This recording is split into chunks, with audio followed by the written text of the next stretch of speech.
to those who don't know. This is Cindy Knowles. She, I don't know if I'm going to do justice, but Cindy is really a mover and a shaker, if I can say that, okay? Cindy does lots of things. She is highly qualified. She does things in the community. She is highly qualified in terms of making ointments, etc., etc. You know, I'm trying to keep it at a very, very, very low level, but she does lots of things. So she applies knowledge. She studied at UWCA. Yeah, she studied, had an MSc from UWC, and I studied on many other fields. Okay, and Cindy knows what she's talking about, and she's best able to impart to us all the qualities and benefits of plants that we just disregard, and herbs that we just disregard. So Cindy, welcome again to St. Andrews, and thank you so much for coming through, and I hand it over to you. Thank you. Okay, so I don't know if some of you remember me. I did a talk on diabetes at your church last year. Yes. So I am a herbal scientist. I have my master's degree in it, but I also, have cosmetic chemistry, product development, all these different things.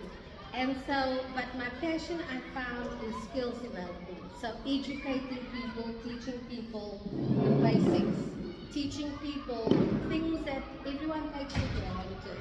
Like for example, so I do a lot of community work and in skills development, give lots of workshops and so forth.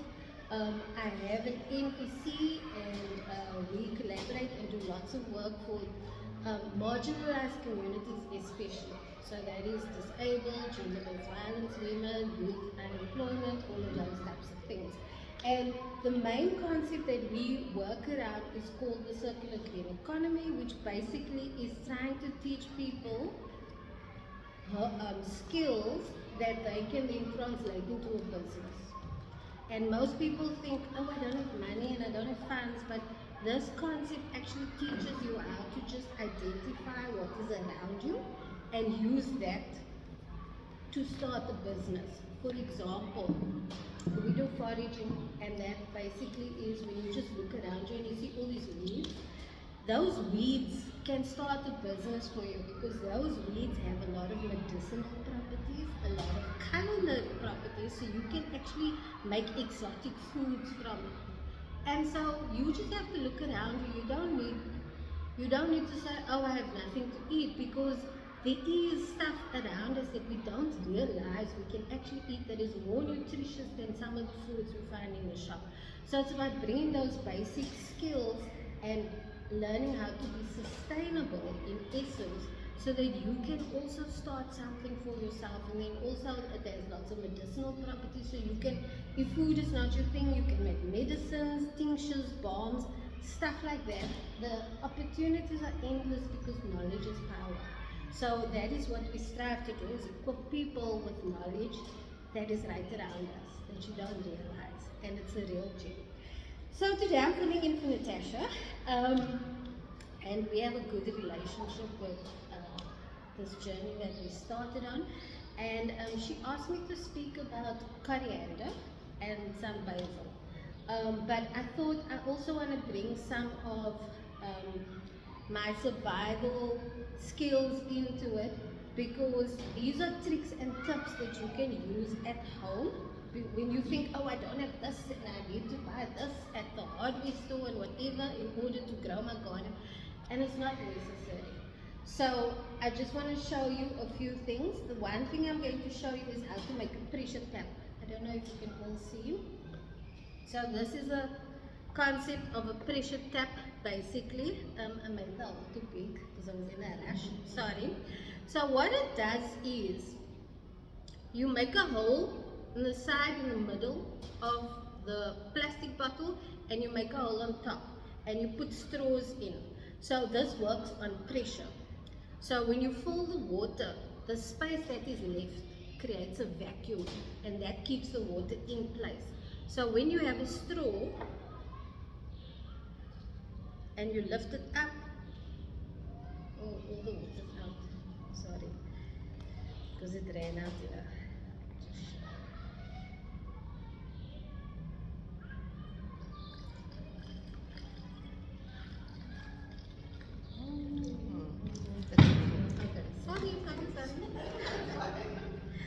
Okay, so how this works is, this creates a vacuum, so it keeps the water in.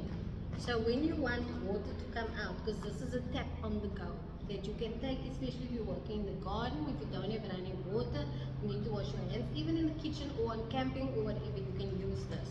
So then you would lift the straw and it would automatically, Can I ask him to come forward? You can't see. You can't exactly see. Come forward. Can you see? yes, I can see that. Oh, why is it not working at all? Okay. Sorry, ma'am. This is when you're in a rush. Can you just lift it up? I think this in with the hole comes with the Yes, yes, in, yes. so there must be in. Yes. Yeah. So basically, when you lift it, okay, so now there's no air, right? Because this straw is against the edge of the bottle. So the suction is there. Now this acts as a lever. So when you lift it up, then there's air and it comes out. You see, and when you push it down, it stops. Did you see that? Sorry, this is. But that is basically how it works. So you just need to make sure that your hole isn't too big here for the straw. And then this is your tap. You pull it up and down. Otherwise, if this is not working, you can then put it against the side. It should sort of work the same, because as soon as you pull it away, then the water will come out. And then once you put it back, it will stop, as you can see. So that's basically how this pressure tank works, and you can use it for, like I said, whatever you need in the garden, whatever it's water on the go. This also sort of preserves water so that you're not wasting, but you can constantly have your hands clean.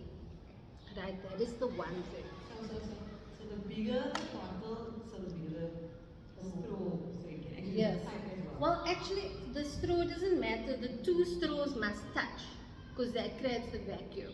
You can put it against the wall of the bottle, but it is best to have the two straws touching. So when the two straws touch, it seals in the air, it locks in the air.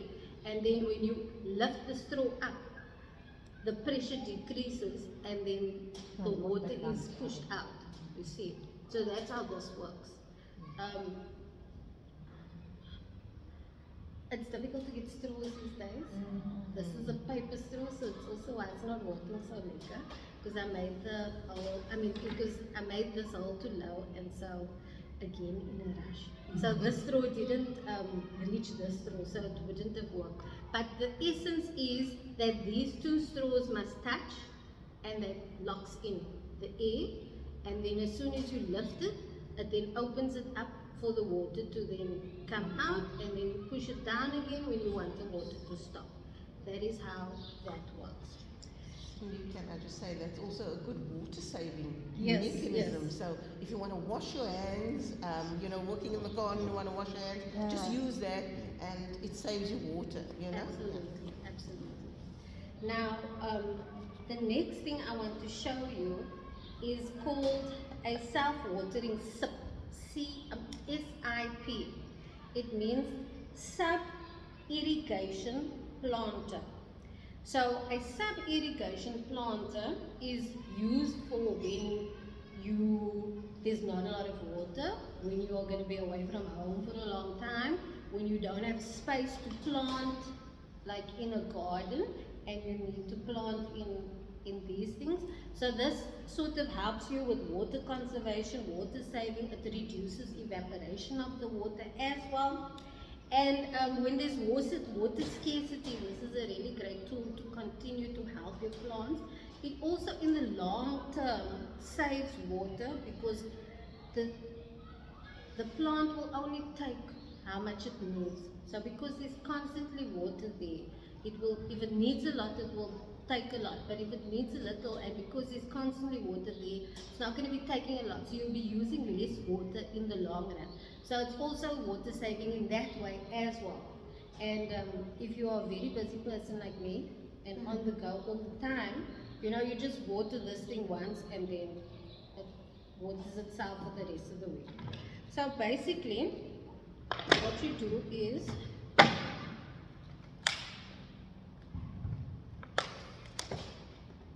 you're going to cut your, I don't know if Natasha showed you this. Not the scoop, eh? Oh, okay. So you're going to cut this in half.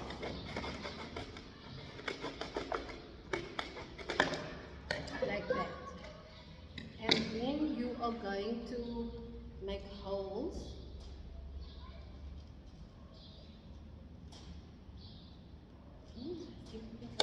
And while Cindy's busy, you're repurposing, you're reusing your 2 liter, you know, there's a lot of 2 liters lying around. So you're reusing, so you're saving the environment once again, you know? So, yeah. Yeah, so it is waste not, want not. I know sometimes you use just for eco bricks, you can also get money from it, but this is also a nice way to reuse it as a pressure tap and then as this type of thing as well. So you will make a hole in the top again, and you will fill the bottom with the water. Okay, you can use string or any type of fabric because basically the string will act as the drawer. So this process is called capillarization. It is what they use with cars for siphoning petrol. You know, when you use a tube or something and then you get the petrol from a jug or whatever into the car. So what happens is the water basically travels from a low to a high. So it creeps up along the sides or it just creeps up through this. So there's 2 actions here. So it is capillarization where the water goes from a low to a high and it creeps up there, and also wicking. So wicking basically is when the plant absorbs or pulls the water from the environment. So there's 2 actions. The wicking is the pulling of the water through the process of capillarization as well. So there's 2 things happening. Wicking happens wherever the plant is, wherever the roots are, it pulls the water from its environment. Sorry. And then you have the capillarization. So you would then put you would string it through. I would put it through like that.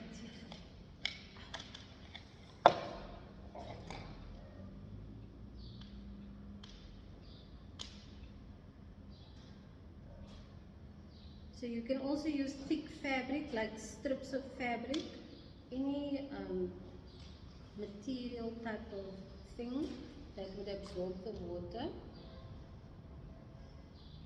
And this is bad, but obviously the thicker the string, the better. Normally you would use 2 pieces of string, and it's normally like a delicate process to get the string through the hole, you know, and so on and so on. Because the more string you have, the more water can come through. But this is just for you to see and understand, and then you can try it at home. It's so humid, eh? There we go.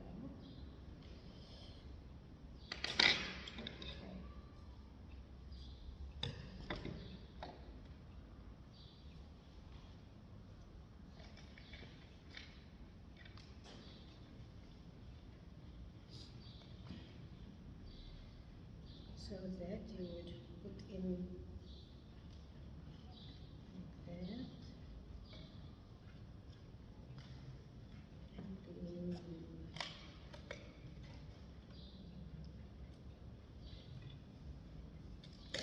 you would fill this with your sand. Obviously it's better when you have tools.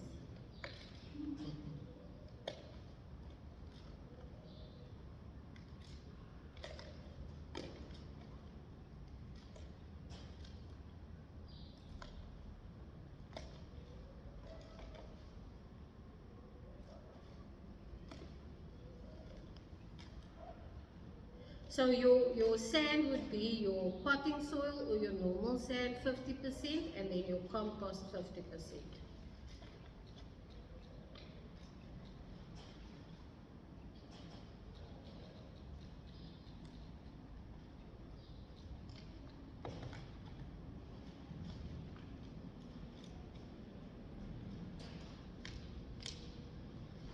Okay, and then you would plant your whatever it is, whether you have a seedling or seeds, you would then plant it in here for this purposes today. So if you're working outside, you wouldn't necessarily have a bowl at the bottom, but if you want to save more water, just throw it back in if you also make out to bake or whatever. Or the water that you didn't use to catch it and then throw it out on your plants, you can also do that. So for this purposes, the coriander we are going to speak about today.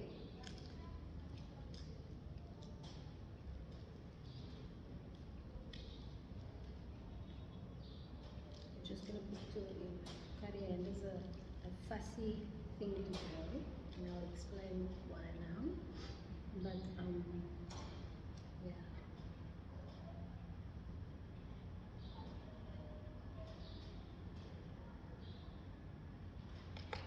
So there you go, your self-watering system. You don't need to water it, you don't need to watch it, it will water itself as it needs water. Also very good for, very hot temperatures, because then it will have the amount of water that it needs. And that also eliminates the fact that you don't know where to plant. Exactly. So you can put these little tubes, things, whatever size you want, everywhere, all in sundry. That is the idea with that. Okay, so now we're going to talk about some coriander. Now, coriander, as we know, is known by various different names. There's dhania, there's cilantro, and coriander is both a seed and a herb. The seeds, a spice and a herb. The seeds are the spice, the leaves, the stems, the rest of the plant, that is the herb. And they have different qualities and different health properties, and they're used in different ways, as we know.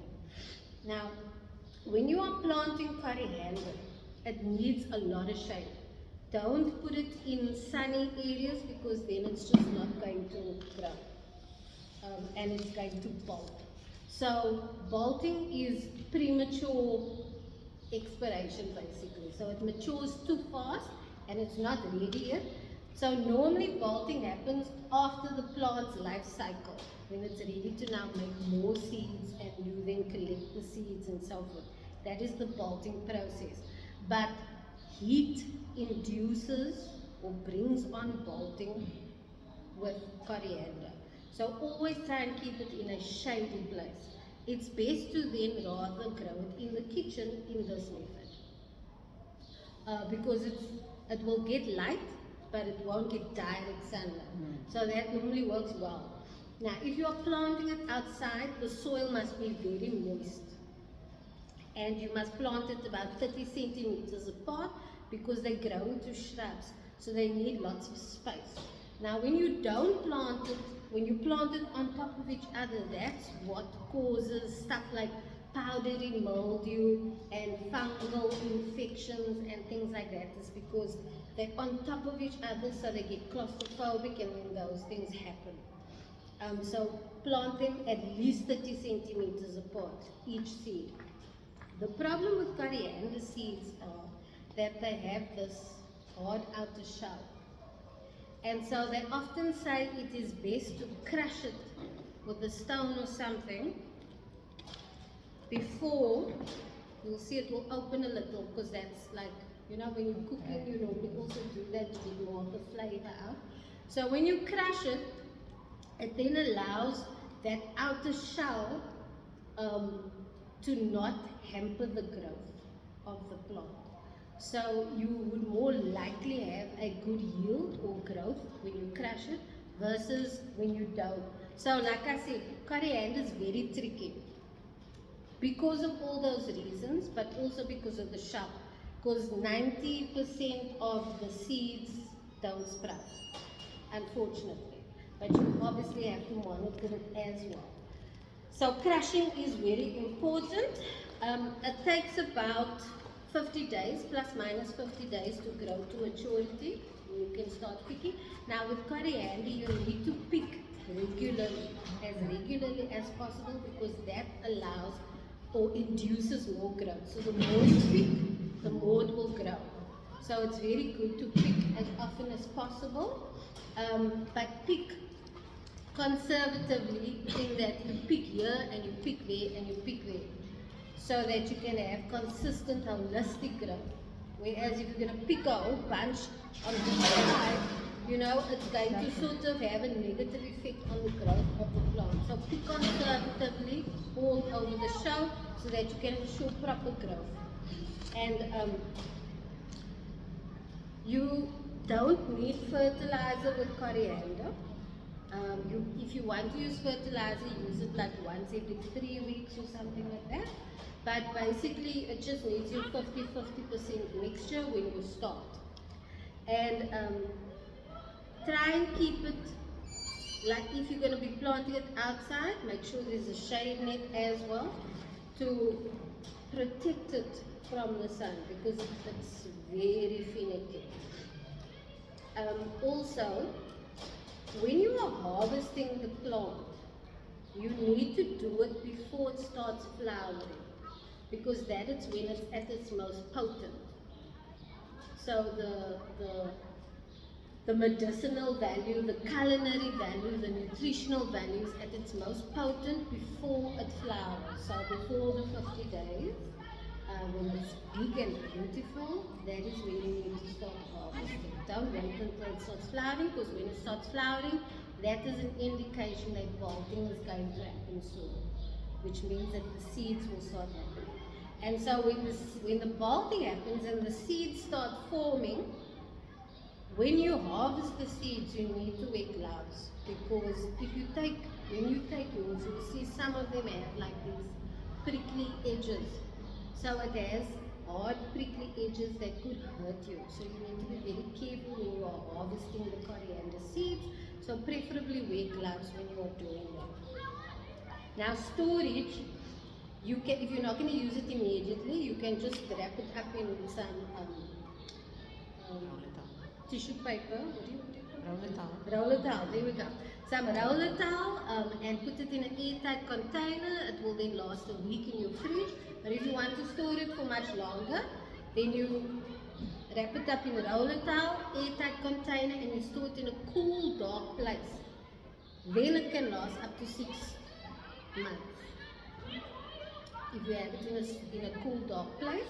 And then obviously if you want to use it for medicinal purposes, or you want to make spices from it or something like that, you can then dehydrate it. You can use your warmer to dehydrate. On 40 degrees you can just leave it on, and then it will sort of, the moisture will be extracted over a period of, now different plants have different extraction times, so it might take a week, it might take 3 weeks for all the moisture to come out, and then it's in that dried form. Or you can hang it in a dry place. You can also microwave it to dry it out, but you need to get the proper times, because different plants have different microwave times that also extract the moisture. And that is how you can then use it as a spice or a herb or whatever. Now, if you want to use it medicinally and you want to make oil from it, you then will use the dried herbs, preferably. You can use the fresh herbs, but rather use the dry herbs, because whenever there's water involved or moisture that is still in the fresh herbs, there might be pathogens, and then that might cause contamination or something. So preferably use dry herbs, and you can soak it in olive oil for up to 6 weeks. If you want to speed up the process, you can then boil it for about 3 to 6 hours in olive oil.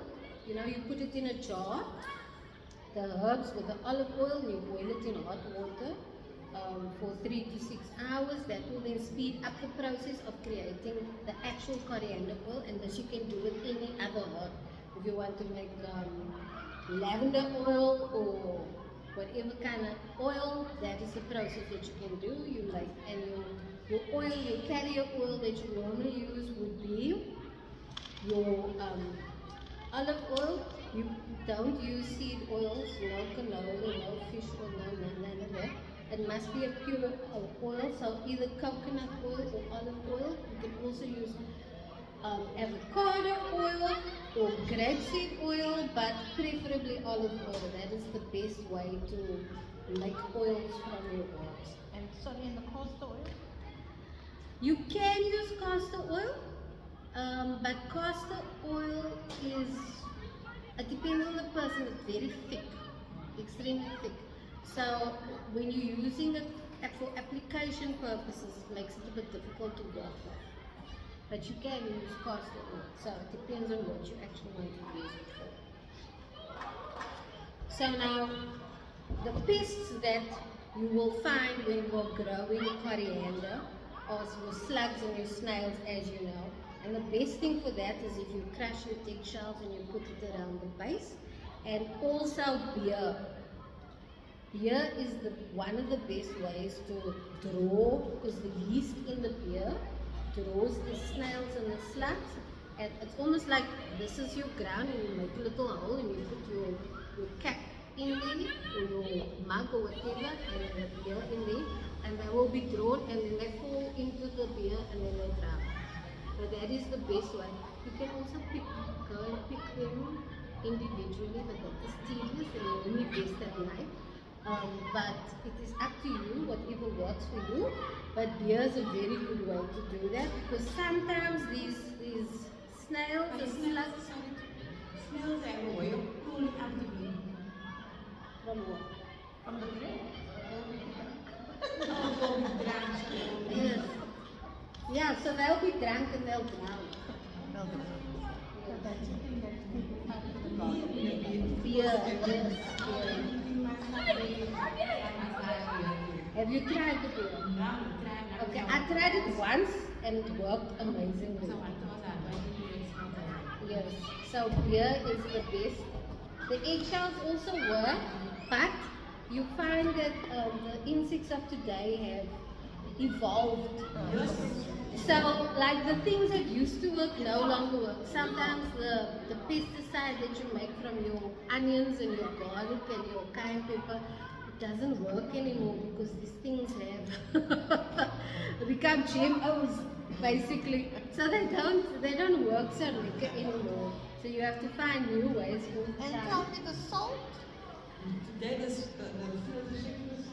The salt, yes, salt kills the snails, but the salt is bad for the plants. It also depends on what type of salt.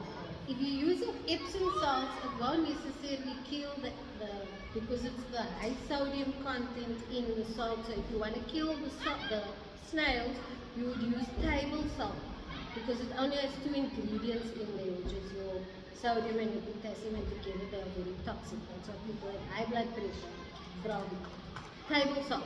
But if you're using Himalayan salt, it's got a lot of minerals and nutrients which is really good for your body. So it could work, but it might not kill the snails, because the sodium content won't be so high. So rather stay away from the salt for snails, because it might just affect your plants negatively. Try other methods. So Aphids? can I just say also, just to come back to Carol's saying, and things that don't work, the table salt. I found that I used that at one stage, and you actually find that the snails, I had it in a container, put the snails in the container, and they actually crawl out, you know. So, So they they evolved. have evolved. They have evolved. So I think the beer is still with me. Yeah, the beer is, I mean, I don't want to purport alcohol, but for purposes of saving your plants, yeah, that is the best. And so aphids, the best thing to use for aphids is neem oil. You can also buy neem powder, you put it in water. Neem oil is expensive. So neem powder is a bit cheaper, so you could use that. Or you can try and find ladybugs. Ladybugs really annihilate aphids, but it is up to you. If you have boulder owls or wormwood or what's the other words that they call Artemisia afra, you can make a spray from that also. So the boulder owls you soak in water and you spray it onto the aphids, that also kills them. However, aphids also eat boulder owls because in its natural form it doesn't kill them. But when you are soaking it in water, the chemical process that then happens then converts it into being able to kill the aphids. Okay, so the nutritional value of coriander is it's extremely nutritious. It's like one of those super plants, right? So the main thing about coriander is that it detoxes you, especially from heavy metals. So any poisons, not poisons, but like any heavy metals that you have in your body, lead, mercury, whatever, it detoxes you very well from that. It is very rich in vitamin A and C and K. It also has calcium and magnesium. And so magnesium is extremely important for your body. It's used in almost every cellular process. So magnesium and your heart as well.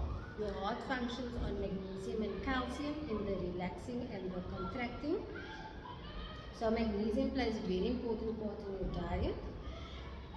It's very rich in antioxidants, so it fights free radicals, which causes stuff like cancer and all these different types of things. It's antibacterial and anti-inflammatory. So if you have a cold or flu or something, you can use cilantro. Smart man. You can use coriander if you have a flu or something and you don't have oregano, because oregano is actually the best antibacterial plant that there is.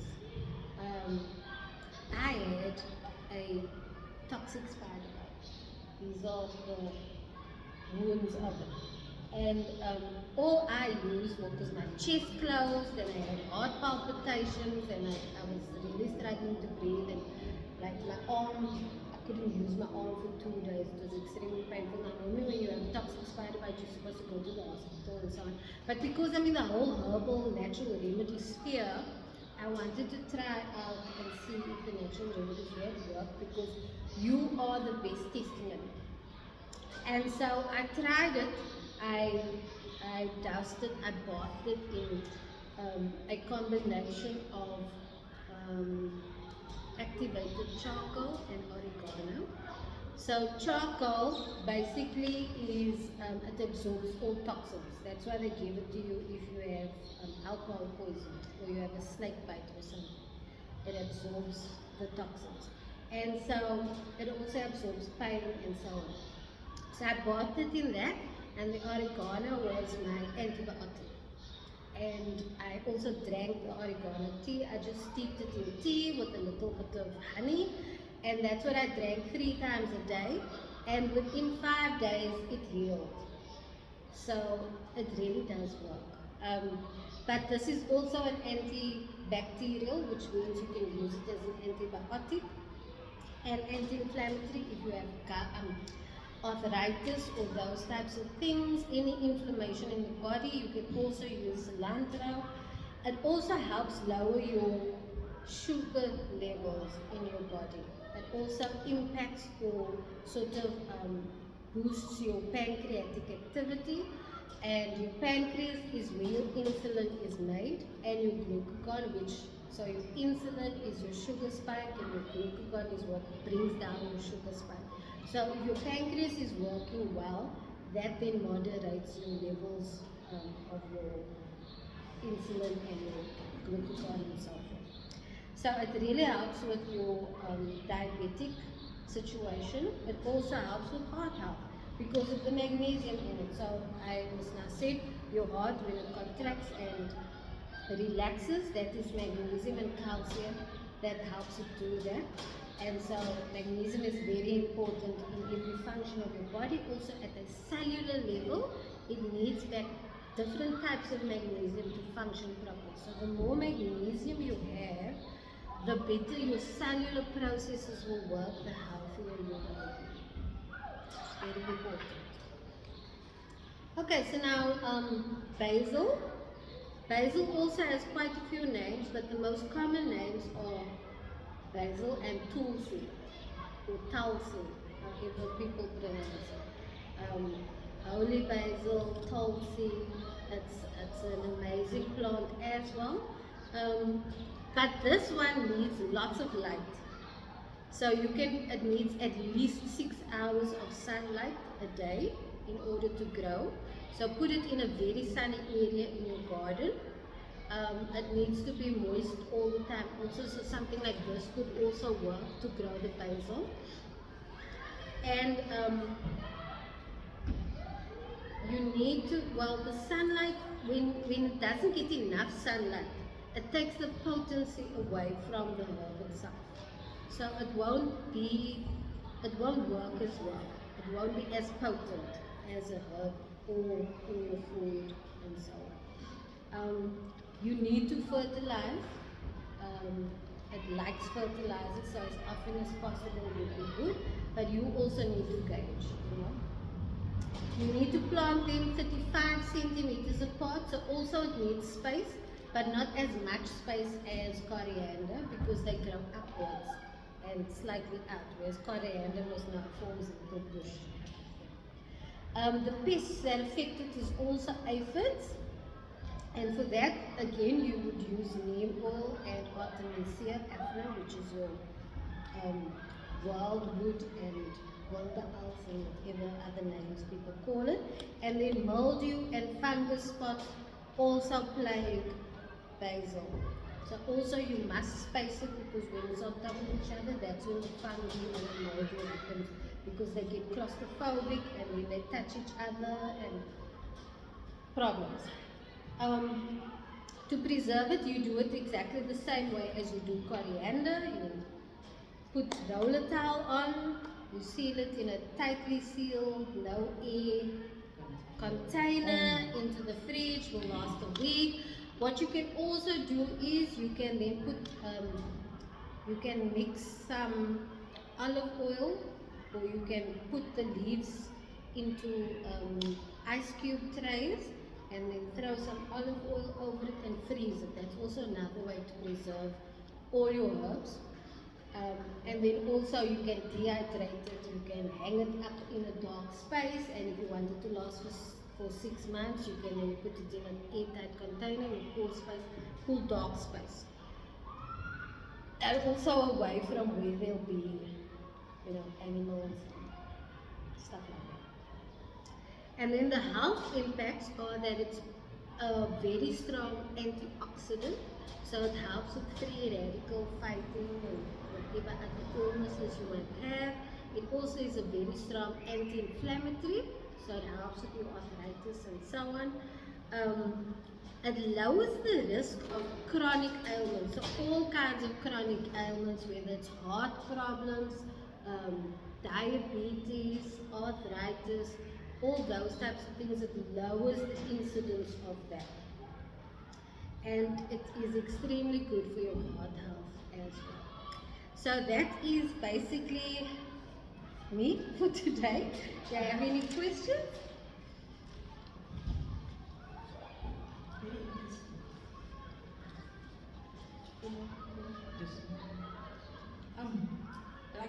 I'm growing like potato, butternut. I don't know if it's too much on it. I just started and just start from scratch and just growing about the same. Now I'm just nurturing that. Now I know, like you said, like I'm just like getting hospital. Isn't that an everything or the fine? Okay, so I don't know if Natasha told you about interplanting. That is an actual thing. Some plants don't respond well to other plants. So if they are planted next to each other, either they suck the nutrients that the other plant might need, because different plants need different types of nutrients. So they might either suck the nutrients from the ground, Some suck quicker than others. They might give off nutrients that is not good, like into the, because the plants also give off certain things into the soil. They enrich the soil in that way, but that might not be good for the next plant. So it also is that type of thing. So when you see a plant is not flourishing and it's struggling, it might be one of those. It depends on what is close by. Also, not just it's not only the vegetables you're growing, also plants as well. So what other plants is around it? Some plants is very beneficial, that helps it to grow because of the nutrients they put into the soil or the scents that they give off. And then some might be bad. So it's a whole host of factors that could work. It could also be some of them need more sunlight, some of them need more shade. So it depends on which plants are not working properly. Some don't need a lot of fertilizer, some don't need a lot of moisture, others need a lot. So as you can see, these two plants are quite different in what they need. So it might be the same with the plants that you have, depending on how close they are, where they are. Are they struggling? If they're not struggling, if they are just growing, then they're fine, then they grow well together. But you need to just remember to research which plants need how much space, because as they grow, they might blossom wonderfully, but in time they might not grow well because they need more space, so they need to grow up. Or Like a potato, it needs space. yes, it needs space. So normally potatoes you would grow on its own because they need a lot of space. Whereas pumpkins or cucumbers or things like that, it would be better to have a trellis because they are viney type of things. Yes, it's taking over now, it's going now. Very well. So sometimes you need something that it can move up on and hang down, because also, especially like with baby mallows, when they touch the soil, they tend to absorb all the, like, not toxins, but the soil has a negative effect on the fruit itself. So they mustn't touch the soil. So they need to be hanging somewhere. And also because of how they grow, it's best to hang them. So that's also things you need to look at. Okay, thank you. Thank you very much.